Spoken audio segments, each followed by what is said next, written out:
Welcome to Jurassic World.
Good morning, guests. Welcome to the Jurassic World Minute, where we visit Jurassic World 1 minute at a time. Coming next year, book your tickets to witness the mighty pepsisaurus.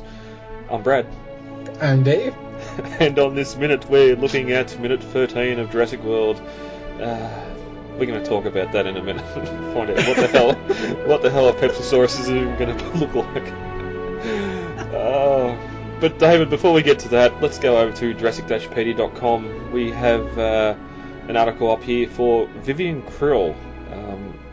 Again, not knowing, or that name's on IMDb and the credits, but we don't get it in the actual film itself. But Vivian, one of the technicians here in Jurassic World, all her scenes are here in the control room, and assumably she jumps on that cruise ship at the end of the movie, never to be seen of again. Yeah. So the article here on Pedia sort of pretty much goes through her role in the film from the start here in the control room to the end where she gives that hug to Lowry. Sorry, I have a boyfriend. Weird, awkward hug. Oh, sorry, I didn't know it was like serious between you. Which is a good moment. I can't wait until we get to that, because there's been no chemistry or nothing between them for the whole film, and then he just leans in. And we'll talk about that, because apparently the actor, I can't remember, what's the actor's name? Jake Johnson. Oh yeah, Jake Johnson said that he improvised that moment. And so the awkwardness is kind of real, because nobody knew that was going to happen. And so he kind of just goes up and hugs her. And it's like, okay, we're doing that. Surely he must have told Colin or someone that... even the camera guy, just keep filming when he says cut, because I'm going to do something. Mm-hmm. Well, yeah, I'm sure. But I mean, she didn't know, her actress. And that always gets the best reactions from people. Mm-hmm. when people don't know something's about to happen. That look of utter surprise. Well, that's, of course, in the true Spielbergian fashion, where Spielberg loves the improvisation in the right moment, because it's something that he did on E.T. where Drew Barrymore looks underneath the table off camera and says, "I don't like his feet," and Spielberg liked it, so he had her do it again on camera. Working with child actors probably didn't help either. But that's the write-up for Vivian over at Jurassic-Pedia.com. One thing we've been lacking is actually looking at the actual actors themselves. So we're going to start doing that now. We'll touch back in with Ty Simpkins and Zach. I can't recall. Yeah, they're with us throughout the movie, so we can pick up on them anytime. Yep, and even Karen, the mother as well. We'll look back at them. But Laura Lapkus here over on IMDb. One of the good things about Jurassic World that I'll credit to is most of these actors I had not seen at all before the film came out. So there's no, unlike Chris Pratt, where you've seen him as Star-Lord.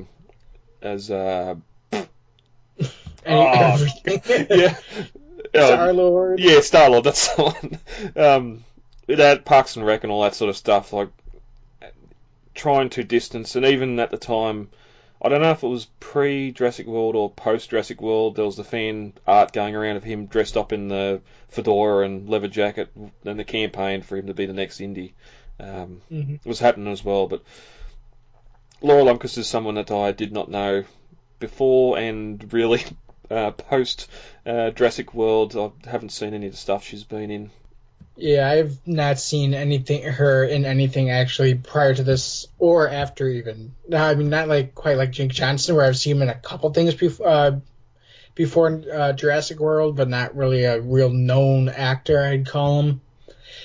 And it's I do agree that I do gotta commend his use of those kind of actors that weren't really known before, but became known after this. Yep. And also too, Chris Pratt, I don't think Guardians had come out when he was cast as Owen here, but he had done other stuff before that. I think Parks and Recreation, I know, was a popular discussion when his name first came up on as being in the movies. Yeah, and his star definitely blew up once Guardians came out. Then this film. But I will credit Lauren. She is aging quite well, because this you start getting to a time where you start seeing people that are younger than you. She's 2 years younger than me, and I feel pretty young at heart too. But and that was in 2015. So yeah, that's the IMDb for Lauren. The other one we mentioned before, Jake Johnson, but we'll have a look at Lowry over at Jurassic-Pedia.com as well. Again, technician for Jurassic World's control room. Full write-up here of his hijinks in the film. And it's good here too, because they've actually got pepsisaurus and Pteranodon. I was going to ask you what the hell that is, and I still will when we get to it. But all his stuff, I would have much preferred him to return in Fallen Kingdom than Franklin, but I think Franklin brought something a little bit different, more of a manic character there. But sadly, again, we see him sort of shut down that control room at the end of the film, and that's the last we see. Although hinted maybe possibly returning for Dominion. It is on his IMDb, but I'd kind of regard IMDb as the Wikipedia of movie sites. In fact, I think it's kind of worse, because they don't even need to source anything.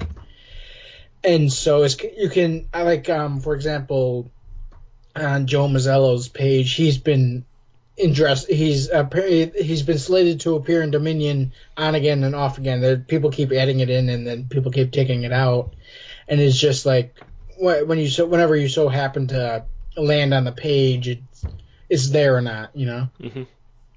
So that's the Lowry article over at Jurassic-Pedia.com. Looking at Jake Johnson's IMDb here, again, someone I hadn't really known of before Jurassic World. I know he's done some voice stuff here and there. The Spider-Man in the Universe, and that is one of the Peter Parkers in there. I did recognise him in the new Mummy film that not a lot of people have seen. So I saw it once and did not care for it at all, and did not bother to watch it again. So that's all I'll say about the new Mummy movie. But I do know that I did recall him from 21 Jump Street. He's the principal in the first 21 Jump Street movie, which is like a kind of buddy cop comedy. Say that 5 times fast. with darn, what's his name? Here, hold on, I gotta go to it. I'm sorry, I'm blanking on names tonight. But the wrestler guy, not John Cena. Let me bring it up. It'll just be easier if I bring it up. We can delete all this when we're done. No, while you're doing that, Hill. That's it. It was Jonah Hill and Channing Tatum. It was a buddy cop. He was the school principal in the movie where they basically go undercover at a high school to uncover the source of this new drug coming out. Oh, I just had to scroll back up to look at his age, because I thought if he's playing a principal, he'd seem pretty young to be a principal, but he's in his early 40s, so yeah. 67 credits to his name.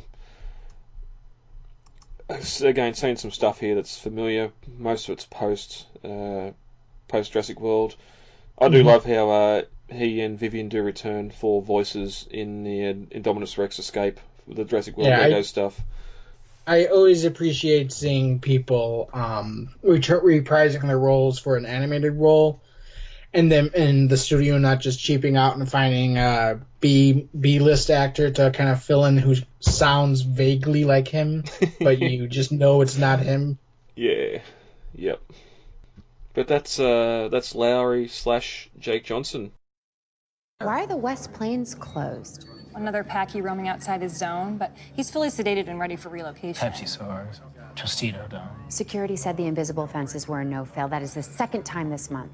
Well, the packies short out their implants when they butt heads. How much longer until they get it out of there? He just got 5 milligrams of carfentanil. Yes, he's very stoned. So why don't we show a little sympathy? I mean, you do understand these are actual animals, right? David, ready to get into minute 13. Yeah. As when minute 12 of Jurassic World, Claire just announced to Vivian and Larry that Indominus Rex was going to be sponsored by Verizon. As we transition into minute 13, Larry continues a rant. Just let the major corporations name the dinosaurs. They already own all the major ballparks. At the 2-second mark, Claire interrupts him and points to the map. Why are the Western Plains closed? Vivian tells her that the packies have been button heads again and shorting out their implants. Claire asks how long it'll take to get the animal out of there. But Vivian, sympathetic for the animal, says he's just had 5 millimeters of carbamanthium. He's going to be knocked out for a while. At the 30-second mark, after Larry asks Claire if she knows that they're real animals, she tells him to clean up his workspace. It's chaotic. Larry likes to think of it as a living system. Just enough stability to keep it from collapsing into anarchy. At the 43-second mark, Claire moves a bin over under Larry's desk, knowing that something's about to happen. And on cue, he reaches for a dinosaur and knocks a soda cup off his desk. At the 50-second mark, Claire starts to walk out of the control room, leaving Larry to get his spilt cup out of the bin. Over the PA, we can hear that Jurassic 1 is inbound. 5 minutes. At the 52-second mark, we cut back outside, and the view of the helicopter approaching the command building. And as minute ends, the shot's reversed, giving us a beautiful view out over the Visitor Lagoon, as the helicopter comes in to land. As we continue into minute 13, Larry was telling Claire just to give in and let all the companies name the dinosaurs, and he continues here, sort of just talking to himself. That they've already got all the ballparks. Why stop here? That's when we cut to Claire as she looks concerned as it comes across her face, and why are the Western Plains closed? So only now she's noticed that there is an issue in the park. We get a shot up at that map again with a red section in the northwest corner, and Vivian tells that another packie's been roaming outside its zone, but it's okay, it's fully sedated and ready for relocation. Mm-hmm.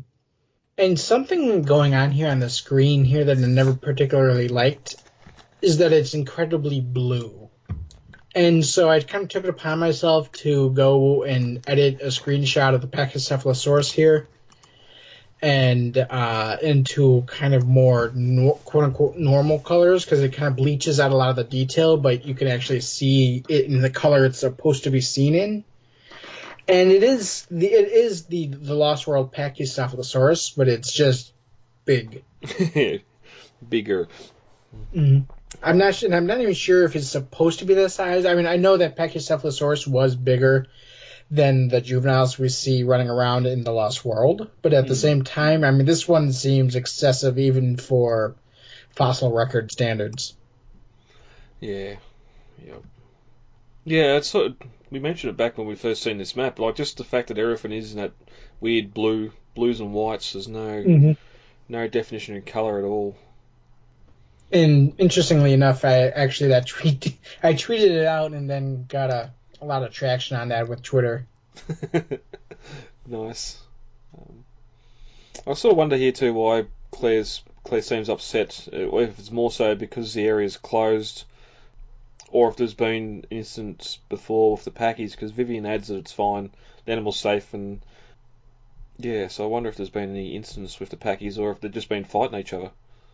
Oh, we do know that they do. I think it was the Masranis, or I mean the viral site of the Jurassic World one that said that the packies like to fight each other and then short out their tracking implants, and that's how they get out of their range, so to speak.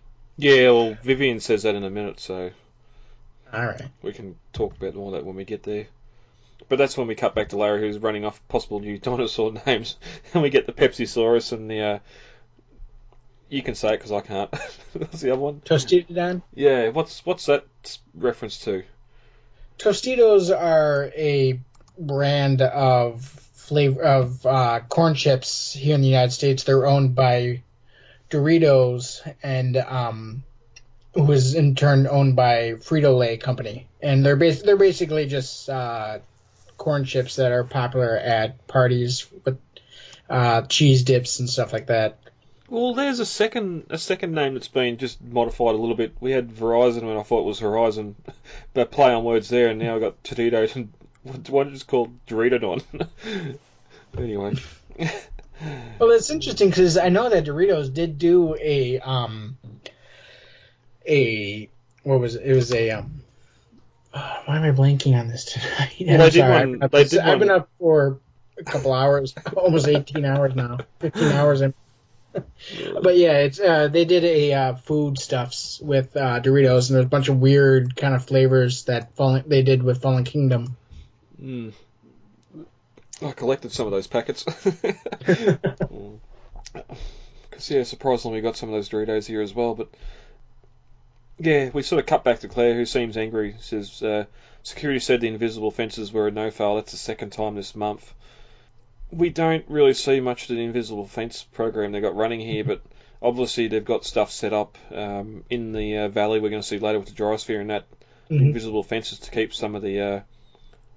not so much the more aggressive herbivores, but probably some of the herbivores that shouldn't be near each other apart. And that's where Vivian explains that they short out because of the packies butting heads. Mm-hmm. Yeah, they're sorry, I remember. Oh yeah, the invisible fences are kind of I would consider more humane than basically running 10,000 volts through some high tension wire and letting the animals figure it out for themselves. It's that whole free range debate. The animals are out open air, and the guests being able to see them, take photos and all that stuff without, as you said, cables and fences and everything blocking the way. Yeah, well, I also think that it'd be a bit, because basically my assumption is that it goes along with the tracking implants. It's just basically gives them a little prick when they get too close to when they basically enter range, basically like a shock collar does with a dog now when you get an invisible fence installed into your house. And it's just like, I mean, it's basically harmful. It's basically a little prickle, like if you stick your finger in a broken light bulb when it's still I mean, it's a tickle. It kind of is uncomfortable, but it's not painful, you know? It makes you go away because you're not expecting that feeling.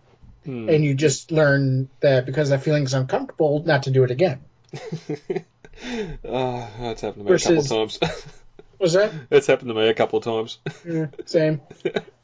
I'd say that's contrary to, say, like I said, 10,000 volts shoved through you, which could almost potentially stop a small animal's heart. Yeah. You know? Yeah. Especially if they're entangled into something. Mm-hmm. But this is where we get the shot on the screen of those vets working on that packy. We only get a couple of vets here. Was this where you took that screen cap from, or was it from somewhere else in the film? No, I took it from here, and then I just kind of cropped it. Because in that photo, you can see there's about 6 or 7 vets attending to the animal. I'm guessing a couple of them are probably trainees, maybe in that paleo veterinary program on Island. But they all seem to be in that classic Harding uniform. the car keys, the hat. Yeah. It's interesting, though, where they're just kind of pulled off to a side. Almost looks like it might be a service road or something that they just run along, and that they just sedated her and basically let her roam until she dropped and then went and got her. Yep, and we can see the back of the Unimog ambulance that we're going to get in an action scene from later on in the film as well. Claire asks how much longer until they can get it out of there, and Vivian says that he just got 5 milligrams of Fentanyl. Thank you. Larry, it's the same stuff. It's the same stuff that they pump the Rex with, then makes him get sleepy in The Lost World. So a little callback there. Was that 10? I'm pretty sure. Did they give what the dosage? Because Sarah goes on, you administered it without knowing a dosage, but I think we just get the 2 darts, don't we? We get the 2 darts. I think maybe the engine guard mentions a dosage, but it was definitely a lot bigger than 5 milligrams, I think. Yeah. It'd have to be T-Rex versus this packy, but yeah. Ball that might explain why the T-Rex woke up early too if it was 5.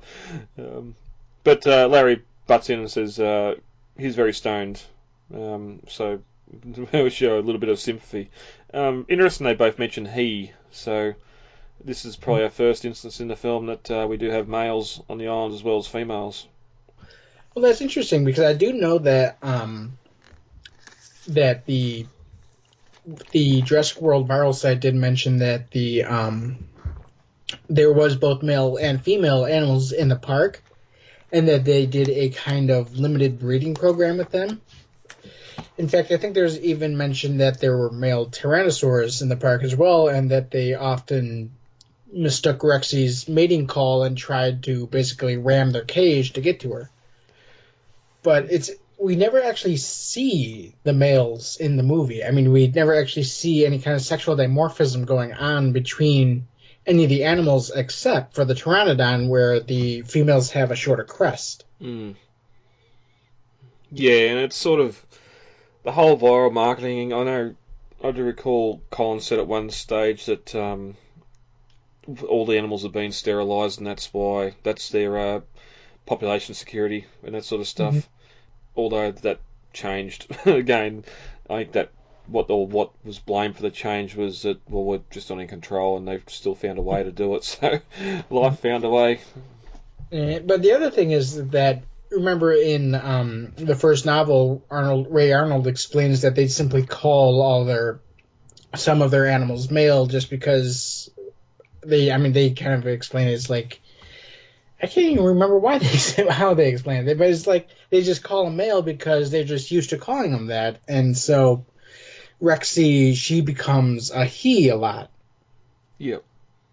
And it's kind of interesting because there's always the that kind of where there's the quote where T-Rex doesn't want to be fed, he wants to hunt.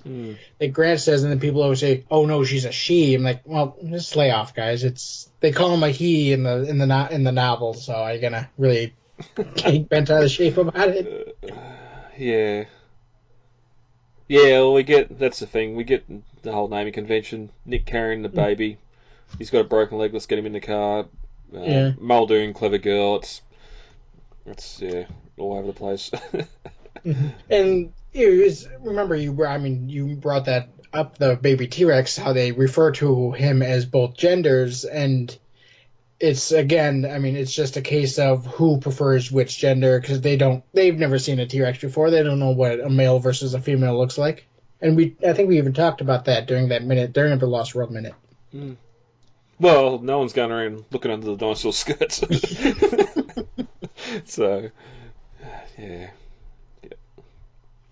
And that's with animals. We do the same thing with cars and everything else as well. So, boats. Yep. Larry turns to Claire, and it's starting to sound like Larry. Lowry starts to turn to Claire and says, "You do understand these are actually animals, right?" And Claire sort of looks at him for a moment, and before she looks at his area, and she says, "Clean up your workspace. It's chaotic." And we sort of have that pause there just to for her to find the right word. It is kind of unfortunate that she kind of just brushes him off on that whole concept. It's like, they're animals, and then she abruptly changed the subject. And that's kind of a recurring thing within this movie, is her starting to kind of sympathize with the animals more and more. But it's unfortunate because so many characters in this movie just kind of consider these animals to be basically nothing more than a product. And that's kind of how Ludlow kind of thought of the animals as well, is basically they're just numbers. They're a profit margin. They're not actually living things. They're just something that you either are either alive or they're dead. And if they're making me money, that's good. If they're not, kill it. And it's unfortunate because I gotta admit, I kind of sometimes think about that when I'm at work, and I work in the garden center at the hardware store, and I'm seeing how they just mistreat the plants. Like, oh, it's just a plant. Don't worry about it. Well, these plants are living beings. I mean, they still taken a form of food. They still breathe. They're living, and people just treat them like they're basically a rock. Oh, there'll be another pellet coming in tomorrow. Exactly, yeah. They don't consider that living not so much in the case of plants, but living animals have instincts. They have, and this is something that Owen brings up later. They're alive, and they're going to act as they're alive. You can't just expect it to act how you want it to act. It's going to react to the world around it. Well, you bring up Owen. I remember back to Ellie. These are living things, and they'll defend themselves violently if necessary. Yeah, precisely. Yeah. And that really explains, going back to why the Western Plains closed, the fact that we have an attraction and it's closed, not so much because there's an asset there, but because the tourists can't go and experience that attraction. Oh, exactly, yeah. And I was going to bring that up as well, why the Western Plains are closed, and again, why Claire doesn't like it, because if that attraction is closed, that means it's not making money, and if it's not making money, it's losing the profits, and the stockholders get mad, and, Yeah, the whole consumer satisfaction thing as well. Exactly, yeah. But it's sort of interesting here, she uses the word chaotic for Lowry's workspace when, of course, Malcolm's book's sitting there in view a couple of times. Which is interesting, the next line that he has. Yeah, well, he turns to look around at some of the stuff around his monitor, and I like to think of it as a living system, just enough stability to keep it all from collapsing into anarchy. Which is an Ian Malcolm concept from the book, where he calls it edge of chaos, where reality is basically always straddling this line between anarchy and order. Yep. And I do love here too how we're starting to get that little tune start to play, like something's going to happen here. Claire uses a foot to slide the garbage can over beside his workstation. We get a shot here of her doing it standing on one foot in heels. People have issues with other heel scenes. Nothing's been brought up about being able to stand on one leg in heels, but Lowry extends his hand out to adjust some of his Tyrannosauruses and brushes past his takeaway drink container, and it falls off the table and into that waiting garbage can. See? Edge of chaos. See? No one could predict that Dr. Grant would suddenly jump out of a moving vehicle.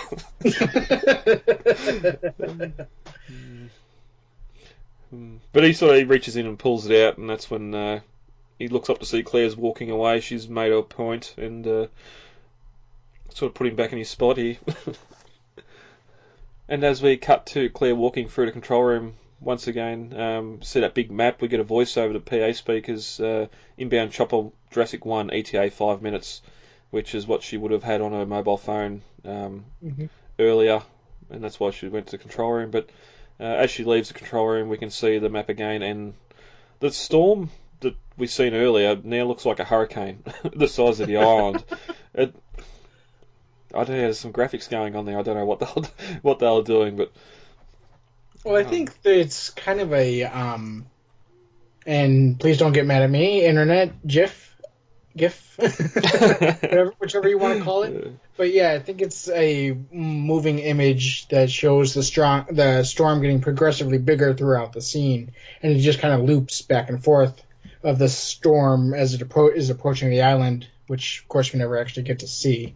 Yeah, yep. But that's the end of scene 1, and that's the end of the control room for now. I think we've covered everything from the control room pretty well.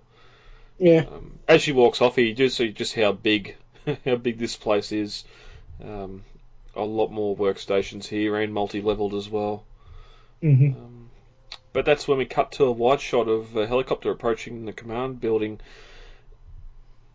Once again here, we're starting to see some CG issues. The mountain range behind this building looks a little bit different to what we've seen earlier with the 2 flyovers of Main Street.